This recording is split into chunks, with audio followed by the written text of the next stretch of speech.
YouTube వ్యూయర్స్ను మా ఆధ్యాత్మిక channel సాదరంగా ఆహ్వానిస్తోంది.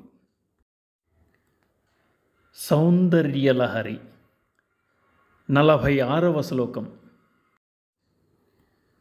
ఇప్పటి వరకు కిరీటం తే హైమం అన్న శ్లోకంలో అమ్మవారు ధరించిన మకుటాన్ని, ధునోతు ధ్వాంతం అంటూ అమ్మవారి కేశపాశాన్ని, నవీనార్క కిరణం అని అమ్మవారి పాపటను, పంకేరుహరుచిం అంటూ అమ్మవారి పద్మం వంటి ముఖ సౌందర్యమును వర్ణించిన శంకరులు ప్రస్తుత శ్లోకంలో లలాటం చంద్రశకలం, అమ్మ లలాటం అర్ధచంద్రుని వలె ఉన్నదని అంటున్నారు. లలాటం లావణ్యద్యుతి విమలం ఆభాతి తవ యత్ ద్వితీయం తన్మన్యే మకుటఘటితం చంద్రశకలం విపర్యాస న్యాసాత్ ఉభయమపి సంభూయ చ మిథః సుధాలేపస్యోతి పరిణమతి రాకా హిమకరః. పదవిభాగము. లలాటం లావణ్యద్యుతి విమలం ఆభాతి తవ యత్ ద్వితీయం తత్మన్యే మకుటఘటితం చంద్రశకలం విపర్యాసన్యాసాత్ ఉభయమపి సంభూయ చ మిథః సుధాలేపస్యోతి పరిణమతి రాకాహిమకరః. అమ్మా, నీ యొక్క లలాటం లావణ్యకాంతిచే స్వచ్ఛమై అంతటా ప్రకాశిస్తోంది. నీ లలాటం అమర్చబడిన చంద్రఖండముగా నేను ఊహించుకుంటున్నాను. కిరీటమునందున రెండవ చంద్రఖండమును అలంకారముగా ధరించి ఉన్నావు. రెండు అర్ధవలయములుగా ఉన్న నీ లలాటము, కిరీటమందలి చంద్రఖండము ఒకదానితో ఒకటి కలుసుకొని అమృతలేపనంతో రాకా హిమకరునిగా అనగా పూర్ణచంద్రునిగా పరిణమించుతున్నవి కదా తల్లి. వివరణ. లలాటం లావణ్యద్యుతి విమలం ఆభాతి తవ యత్. క్రితం శ్లోకంలో ముంగురులను వర్ణించే నెపంతో అమ్మవారి ముఖకమలం అంతా చూపించారు శంకరాచార్యుల వారు. ఈ శ్లోకమునందు ప్రత్యేకించి ముంగురుల కిందనున్న లలాటాన్ని వర్ణిస్తున్నారు. లలాటం అంటే అమ్మ యొక్క నుదురు. లావణ్యద్యుతి, లావణ్యం అంటే అందం. లావణ్యం అని దేన్ననాలో కూడా శాస్త్రం చెప్తోంది. లావణ్యం అంటే ముక్తా ఫలేషు ఛాయాయ సరళత్వం యువాంతరా అన్నారు. ఒక మంచి ముత్యం తీసుకుంటే దాని లోపల నిగనిగలాడుతున్న నునుపు ఏది ఉంటుందో దాన్ని లావణ్యం అంటారు. అలాంటి నునుపు శరీరంలో కనిపించినప్పుడు లావణ్యం అనాలి అని చెప్పబడుతోంది. అంటే నునుపుతో కూడిన మెరుపును లావణ్యం అంటారు. లలాట లావణ్యద్యుతి అన్నది విమలం అనగా నిర్మలముగా ఉన్నది, ఎటువంటి కల్మషము లేనిది. ద్వితీయం తన్మన్యే మకుటఘటితం చంద్రశకలం. ఆ నిర్మలమైన లలాటం ఎలా ఉన్నదంటే మచ్చలేని చంద్రుని వలె ఉన్నదట. అష్టమి నాటి చంద్రుడు సరిగ్గా సగం ఉంటాడు. దానినే అష్టమి చంద్ర విభ్రాజ దళిక స్థల శోభిత అని వర్ణిస్తున్నారు వసిన్యాది దేవతలు లలితా సహస్రంలో. అమ్మవారి నుదురు అష్టమి చంద్రునిలా ఉన్నదట.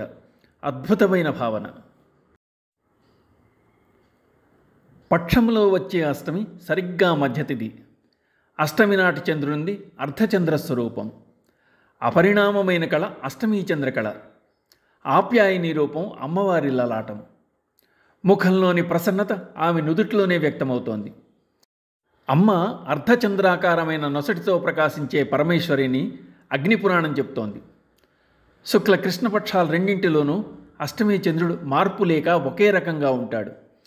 ఎటువంటి మార్పు లేనివాడు అష్టమీ చంద్రుడు కనుక అమ్మవారి ముఖం అష్టమి చంద్రునితో పోల్చడం జరిగింది. వసిన్యాది దేవతలు వర్ణించారు కనుకనే శంకరుల వారు సౌందర్యలహరిలో ఆ అర్థాన్ని తీసుకున్నారు. శుక్లపక్షమైన కృష్ణపక్షమైన అష్టమి చంద్రుడు ఒక్కలాగా ఉన్నది ఏ వికారము లేని లక్షణం కనుక. భావ వికారాలన్నీ నుదుటిలో కనిపిస్తూ ఉంటాయి. నొసలు చిట్లించటం వంటివి. అమ్మ ముఖంలో ఇవి ఏవీ లేవు. నిర్వికారమైన ముఖం అమ్మవారిది. ప్రసన్నత అమ్మ ముఖంలో ఉంది కనుకనే అష్టమీ చంద్ర అని చూపిస్తున్నారు. విపర్యాస న్యాసాత్ ఉభయమపి సంభూయ చ మిథః. అమ్మవారి నుదురు సగం చంద్రుడు అనుకుంటే మిగిలిన చంద్రుడు అమ్మ మకుటానికి అమరి ఉన్నాడు. నుదురు బోర్లించిన అర్ధచంద్రుడిలా ఉంది.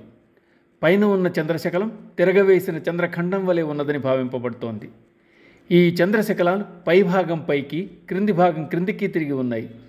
ఒకవేళ ఈ రెండూ సరిచేసి కలిపితే విపర్యాసన్యాస అప్పుడేమవుతుంది?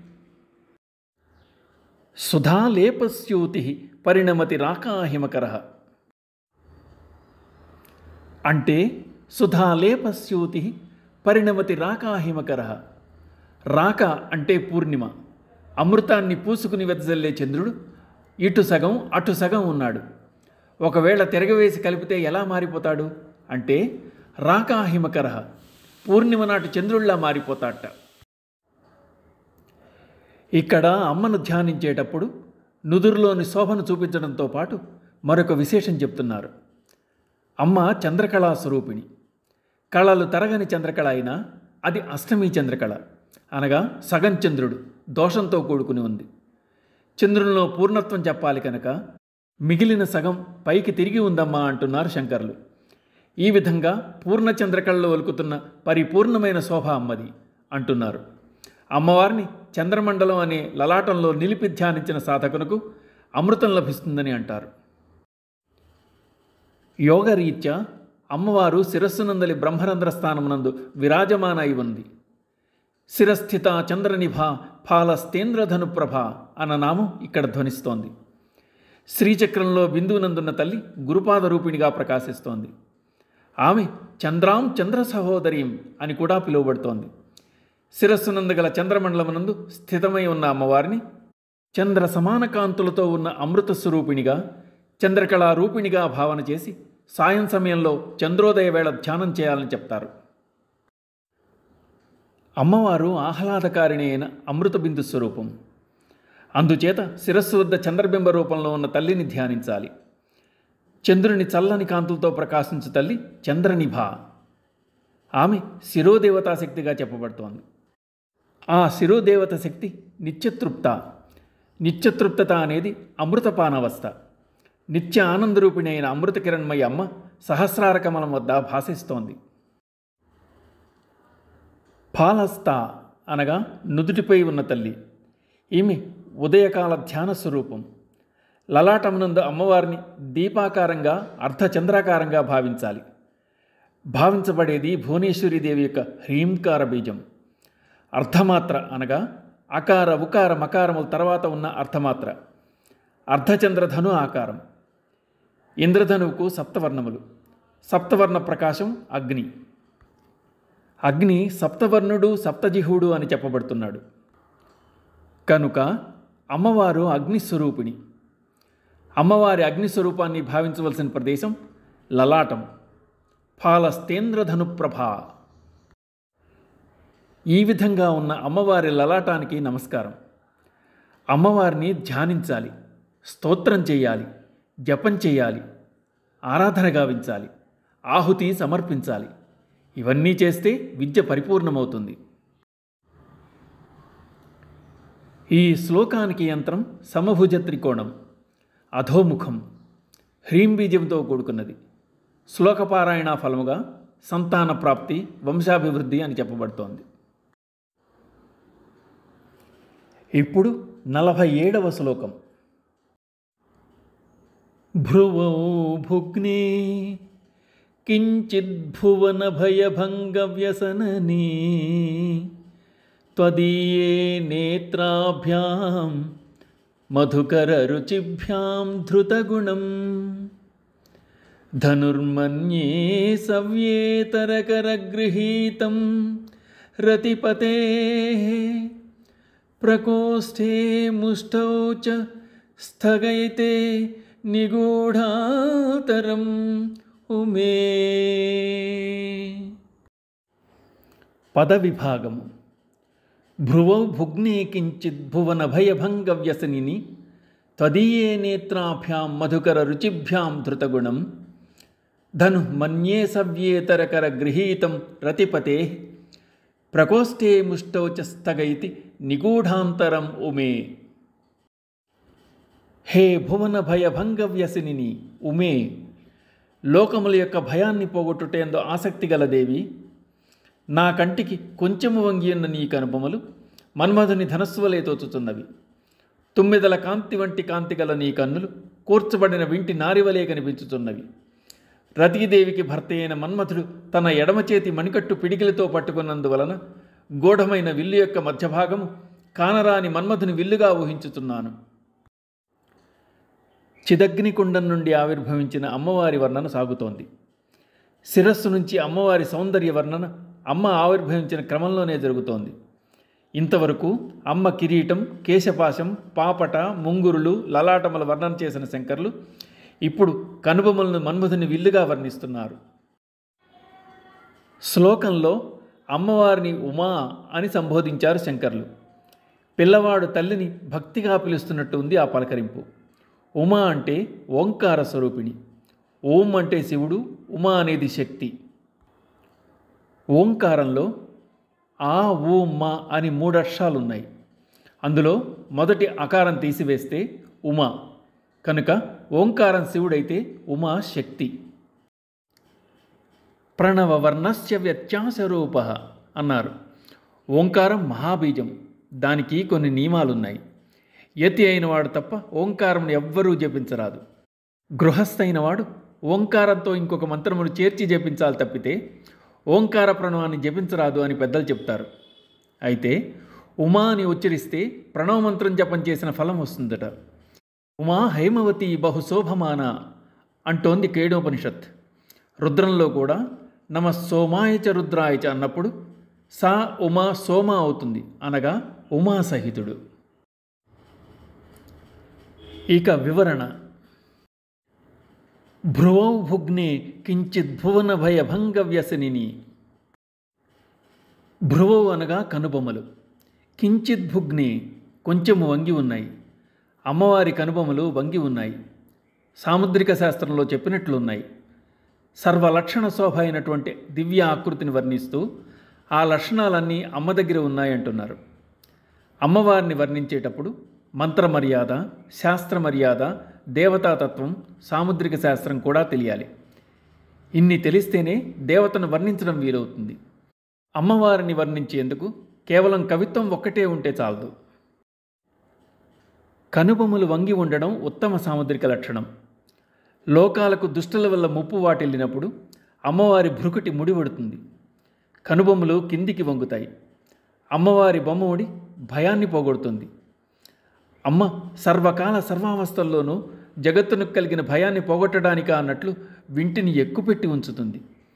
అమ్మ కనుబొమ్మలే వంగిన విల్లు, తుమ్మెదల బారువలే ఉన్న కనురెప్పలు అల్లెత్రాడు. అలా వంగి ఉన్న కనుబొమ్మలు ఒక ధనస్సాకారం దాల్చాయి. ధనస్సు అన్నప్పుడు పైనుండి కింద వరకు కలిసి ఉండాలి. ధనస్సులో మధ్యభాగం ధనస్సును ఇరువైపులా కలిపి ఉంచుతుంది. కానీ అమ్మవారి కనుబొమ్మల మధ్యభాగమైన ఆ దండం కనిపించటం లేదు అన్నారు. కనుబొమ్మలు విడిగా ఉండాలి తప్ప కలవకూడదు. కనుబొమ్మల మధ్య రోమములు ఉండకూడదు అని చెప్తున్నారు. కానీ కలిసి ఉండకపోతే ధనస్సు ఎలా అవుతుంది అన్న ప్రశ్నకు కాదు, అది సంపూర్ణమైన ధనస్సే అంటున్నారు శంకరులు. ఎందుకంటే శివుణ్ణి జయించడానికి చాలా తాపత్రయపడ్డాడు మన్మధుడు. కానీ ఓడిపోయాడు, దహించి వేయబడ్డాడు. అయితే కరుణామూర్తి అయిన అమ్మవారు మన్మధుణ్ణి తిరిగి బతికించింది. అనంతరం బాహ్య సౌందర్యంతో కాకుండా అమ్మవారి సౌందర్యంతో శివుని మోహింపచేసి గెలిచాడు మన్మధుడు. ఆ నిమిత్తమై మన్మధుడు వాడిన ధనస్సు అమ్మవారి కనుబొమ్మలు. ఆ ధనస్సును మన్మధుడు పిడికిలితో పట్టుకున్నాడు కనుక మధ్యభాగం కనిపించలేదు అన్నారు శంకర్లు. ఇక్కడ మన్మధుని ప్రస్తావన తరచుగా వచ్చింది అమ్మవారి కామకళా విద్య వలన. అదే కామరాజ విద్య. అందుకే ఆత్మవిద్య, మహావిద్య, శ్రీ విద్య, కామసేవిత అన్నారు. అది శివుణ్ణి మోహింపజేసిన కామం. మన్మధుడు శృంగారానికి, సౌందర్యానికి అధిపతి. అమ్మవదనం సౌందర్య నిధానం. ధనుర్మన్యే సవ్యేతరకరగృహీతం రతిపతే. అమ్మ వదనంలో ఉన్న మన్మథుడు శివుని మోహింపజేయడానికి అమ్మ కనుబొమ్మలు ధనస్సుగా వాడాడు. అనగా అమ్మవారు కనుబొమ్మలతోనే శివుణ్ణి మోహింపజేసింది. వశ్యం చేసుకుంది. మన్మధుడు పట్టుకున్నాడా అన్నట్లుగా మధ్యలో చేతి భాగం ఉన్నందున కనుబొమ్మల కలయిక తెలియట్లేదు అన్నారు. సవ్యానికి ఇతరమైన ఎడమ చేతితో పట్టుకున్న మన్మథుని పిడికిలి ఆ మధ్య భాగమునందుంది. ఆ లోపలి భాగం నిగూఢమై ఉన్నదా అన్నట్లుగా ఉందంటున్నారు శంకర్లు. సంసారం అనే ప్రపంచానికి మన్మధుడే ప్రథమ శత్రువు కనుక అమ్మ మన్మథ ధనస్సును తాను లాగి పట్టుకున్నదని చెప్పబడుతోంది.